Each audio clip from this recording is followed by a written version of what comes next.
police chase through northwest Bakersfield led to 2 different collisions today before the suspect was nabbed in a nearby neighborhood, and his wife and kids were still in the car. 23 ABC's Mark Christian reports.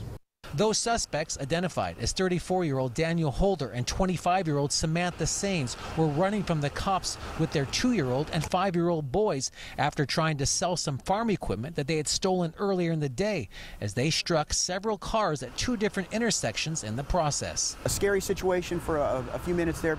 He struck a total of 3 vehicles.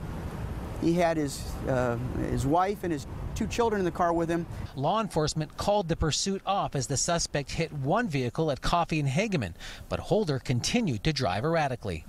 He just hit it really fast and didn't even slow down from the initial hit and sped off. Where he collided with 2 other vehicles at Callaway and Hageman, including a U.S. postal truck.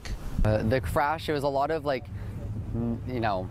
shrapnel going on the ground. I think that was kind of the loudest thing, and then just the crushing of the metal, because the whole front end of the car was smashed in. Holder then fled the accident scene, leaving his wife and 2 young children behind as he fled into a nearby neighborhood.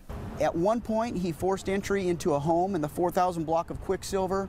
After he had forced entry into that home, the residents of that home were home and confronted him, and he fled that home. Some people having lunch at a nearby restaurant had no idea what was going on until they saw the suspect leave the scene. We had just missed the accident, but the suspect was just running across through here. He acted like, it seemed he was just jogging. He wasn't even running away from, it was just basically jogging, and nobody knew until the cops started looking for him. The suspect then tried to hide in a neighboring backyard when the sheriff's canine unit took him down, and officers took him into custody. It doesn't appear the children were injured, and thankfully nobody received any serious injuries. Mark Christian, 23 ABC. And both Holder and Sains were arrested on a laundry list of charges, including 2 counts of felony child endangerment. Those children have been placed into protective custody. Well, our local economy